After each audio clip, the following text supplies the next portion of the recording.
नमस्ते नमस्ते बेटा, नमस्ते बाबू। यहाँ आ गई सब। हाँ यहाँ आया अम्मा। बहुत कर गए लेके। ये आप ऊपर तो बैठ गए हो हैं? ऊपर कहाँ बैठो भाई? कार्बन भाई तो नीचे है यार, ऊपर बैठ के गई रहो तुम।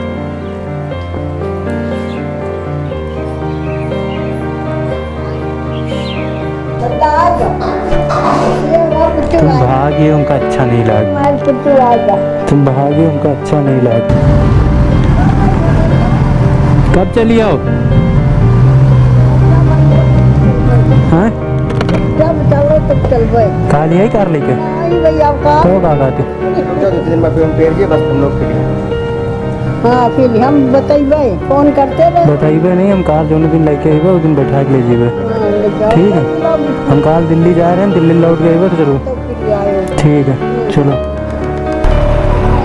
जय अम्मा। हाँ ठीक है, रो ना, तुम कहाँ परेशान हो हैं?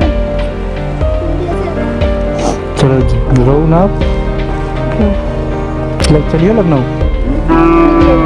फिर कब आइयो? अब कैसी रो रही हो? चलो ठीक है, जय। इनका बोर्ड मान दे सुधर फिर काम हुआ। अब जब जागे तो देखेंगे नहीं। तो कहाँ चले गए? और धोते फरार। सो गाइस, जैसा कि आप लोग जानते हैं कि हमारी दादी की तबीयत जो है वो काफ़ी दिन से ख़राब थी और उनका इलाज भी चल रहा था। मैंने लास्ट टाइम ब्लड दिया था उन्हें और पीयूष को एकदम सेफ रखा गया था कि जब कभी इमरजेंसी में ज़रूरत पड़ जाए, मैं यहाँ नहीं होता हूँ, तो पीयूष अपना ब्लड दे सकें। इसीलिए इनका ब्लड सेफ रखा गया था कि बहुत ही इमरजेंसी सिचुएशन में हम इनका ब्लड यूज़ करेंगे।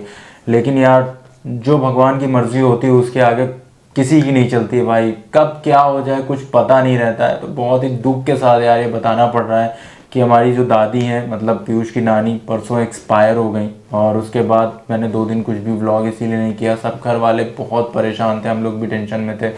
मतलब जानते हो ना क्या माहौल हो जाता है। पापा की सिचुएशन भी ख़राब थी, मतलब बहुत ज़्यादा वो लगातार रोना होना लगा हुआ था। अभी थोड़ा सा जब सब ठीक हुआ तब मैंने फाइनली कैमरा उठाया।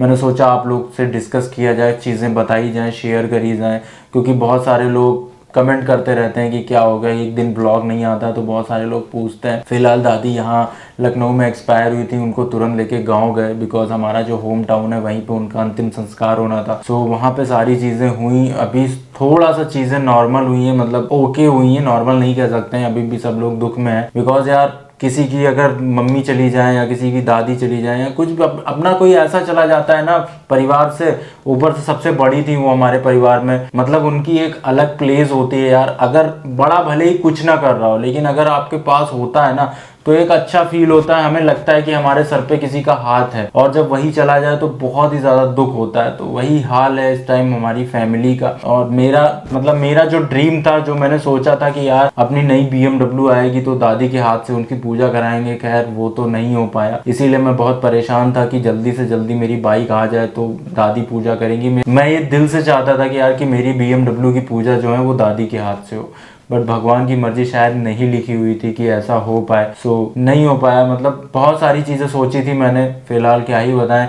बहुत खुश थी यार वो पूरे गांव में, मतलब हर किसी से बताया करती थी कि मेरे पोते ने इतना कुछ कर लिया है और इतनी महंगी बाइक खरीद ली। उनको बहुत प्राउड फील होता था। तो वो सारी चीज़ें हैं, मैं इतनी चीज़ें शेयर नहीं कर पाऊंगा कैमरे के सामने बिकॉज बहुत सारी इमोशनल चीज़ें होती हैं जो मैं कैमरे के सामने शेयर नहीं कर पाता हूँ। बहुत लोग कर लेते हैं लेकिन मैं नहीं कर पाता हूँ। इससे पहले भी मैं उनके साथ व्लॉग नहीं कर पाया था कई सिचुएशंस में, बट फिर भी मैंने ये चीज़ बताना ज़रूरी समझा कि चलो डिस्कस किया जाए आप लोगों से, तो मैं बता रहा हूँ। फिलहाल कल मॉर्निंग में अब उनकी अस्थियाँ लेके हमें इलाहाबाद जाना है पापा लोग के साथ। सो मैं, पीयूष, पापा और चाचा शायद इलाहाबाद जाएंगे। अभी 1-2 घंटे में निकलना है। तो निकलने से पहले ही मैंने सोचा चलो अब फाइनली बता दिया जाए। और सारी चीज़ें हो ही गई। अब क्या बताएं यार, ऐसी सिचुएशन है कि मैं आपको बयान नहीं कर सकता इस टाइम। सो गाइज, आप लोग यहाँ पे देख सकते हैं, ये तब का वीडियो है जब मैं अपने गांव गया था अपनी ZX-10R को लेके दादी को सरप्राइज़ करने। तो ये तब का वीडियो है और ये हमारी दादी थी। और मतलब ये चीज़ें देख के अब इमोशनली हो सकते हैं, बाकी क्या ही बताएं, क्या कर सकते हैं।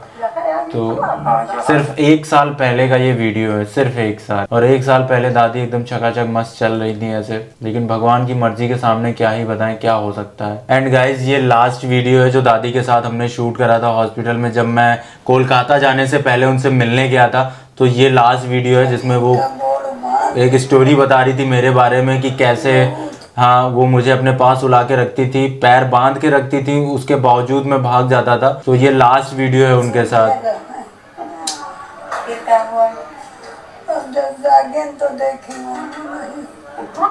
एंड गाइज आज दादी हमारे बीच नहीं है। तो गाइज ये सारे वीडियोस जो हैं वो बस एक याद बन के रह गए। क्या बताएं यार, बहुत ज्यादा दुख हो रहा है। क्या किया जा सकता है भगवान की मर्जी के सामने यार। दादा दादी का जो बॉन्ड होता है अपने पोतों के साथ वो एक अलग होता है, वो मम्मी पापा के बीच में नहीं होता है जो कनेक्शन दादा दादी के बीच में होता है। तो अब कल हम लोग इलाहाबाद जाएंगे, उनके अंतिम संस्कार की जो आखिरी विधि है वो कंप्लीट करेंगे, मतलब उनकी अस्थियां विसर्जित करनी है हमें। एंड गाइज अक्सर मैं अपने गाँव जाया करता था, वहाँ दादी देख के बहुत खुश हुआ करती थी। तो मेरा जो गांव जाने का मेन मकसद होता था वो दादी से मिलने का ही होता था, क्योंकि मैं कुछ टाइम के बाद ही शहर आ गया था। 7-8 साल का था जब मैं लखनऊ आ गया था। एंड उसके बाद से सिर्फ गर्मी की छुट्टियों में ही होता था कि मैं गांव जाता था। एंड जब दादी थी दादा थे तो दादा दादी से मिलने अक्सर जाया करता था। फिर जब और बड़े हो गए, कॉलेज लाइफ शुरू हो गई, तो फिर भाई थोड़ा और कम हो गया जाना। लेकिन अपनी दादी से रेगुलर हम कभी ना कभी मिलने जाया करते थे। जब भी जाते थे दादी बहुत खुश होती थी, मतलब सामने क्या क्या रख देती थी कि ये खिला दें वो खिला दें। सो गाइज अभी बज रहे हैं सुबह के 4। मैं और पीयूष बिल्कुल रेडी हो चुके हैं यहाँ से निकलने के लिए, और अभी हमें जाना है अपने दूसरे वाले घर पे। वहाँ जाएंगे, पापा को रिसीव करेंगे बिकॉज पापा वहाँ बिल्कुल तैयार बैठे हैं। और उसके बाद हम सीधे निकल जाएंगे गाँव पे दादी की अस्थियाँ लेंगे और चाचा को वहाँ से रिसीव करके सीधे निकल जाएंगे इलाहाबाद। तो यहाँ पूरा लॉक कर दिया हमने सारा सिस्टम। अब यहाँ से निकलते हैं, चलो फटाफट। तो गाइस फाइनली हम लोग अपने नए वाले घर पहुँचने ही वाले हैं। बस पापा बिल्कुल तैयार हो चुके हैं, उनको कॉल किया था हमने, उन्होंने कहा बिल्कुल तैयार बैठे हैं, आ जाओ तुम लोग। तो बस फटाफट पापा को रिसीव करते हैं और फिर निकलते हैं गाँव की तरफ। तो गाइस फाइनली हम लोग कुंडा पहुँच चुके हैं और 1 घंटे के अंदर हम लोग इलाहाबाद पे पहुँच जाएंगे। तो चाय वाय के लिए हम लोग रास्ते में थोड़ा रुक गए थे, यहाँ पे चाय वगैरह कुछ खा पी लेते हैं फिर निकलते हैं। लगातार कंटिन्यू ड्राइव कर रहा हूँ। तो गाइस फाइनली इलाहाबाद पहुंच चुके हैं और इस टाइम जो टाइम है वो हो रहा है 9:30। मतलब नींद आने लगी है बहुत खतरनाक, क्योंकि रात भर सोए नहीं है। लेकिन फाइनली हम पहुंच गए। पापा और चाचा बाहर गए देखने किसी को कि विधि के लिए कैसे क्या करना है विसर्जन के लिए। बाकी नींद बहुत तगड़ी आ रही है, बहुत खतरनाक। तो मैं सोच रहा हूँ मैं 5-10 मिनट पावर नैप ले लेता हूँ, के बाद देखता हूँ कि क्या करना है। पापा आ रहे हो। तो गाइस फाइनली हम लोग पहुँच चुके हैं एंड ये देखिए यहाँ विधियाँ संपन्न कराने जा रहे हैं चाचा और पापा। बाकी पप्पन को पानी से बहुत डर लगता है, तो मैं सोच रहा हूँ यहीं ढकेल देता हूँ इसको। चलो इसकी पट्टी बहुत है पानी से। तो गाइस यहाँ पे नहा वहा लिया है और सारा काम हो गया है, अस्थियाँ विसर्जित करवा दी गई हैं। अब हम लोग वापस जा रहे हैं। बाकी आओ भाई अंदर आओ यार। बाकी इलाहाबाद आने का बहुत ज़्यादा मन था, काफ़ी टाइम से हम प्लान भी बना रहे थे, लेकिन प्लान सक्सेसफुल हो नहीं पाया अभी तक। और आज इलाहाबाद आए भी हैं तो किस काम के लिए आए हैं यार, जल्दी जल्दी में आके तुरंत निकलना पड़ेगा, हम रुक भी नहीं पाएंगे यहाँ पे। ओ मुन्नी रे मुन्नू मेरा अंधेरे में जागता है जब लाइट बंद होती है ना मुन्नू? हाँ देखो हाँ? बाबू ओ चुंदरी मुंदरी मेरी चुंदरी मुंदरी ओ बाबू बुआ बाबू परेशान करने का टाइम नहीं हुआ क्या बाबू? सब खाना खाने में बिजी है तो थोड़ा खा ले फिर परेशान करोगी है। काफी होशियार है मेरी बिटिया, सिखाया जा रहा है सब सीख जाएगी बाबू। कुत्तू पुत्तू ये शुद्धा चाचू है, ये शुद्धा चाचू है, लेकिन ये वास्तव में बहुत मुराह चाचू है ना? ये देखो इसकी शक्ल पे। बोले बाबू क्या देख रही हो, क्या देख रही हो? हाँ क्या सब मुआयना कर डालो आज ही घर का, तुम आज ही पूरे घर का मुआयना कर डालो। अरे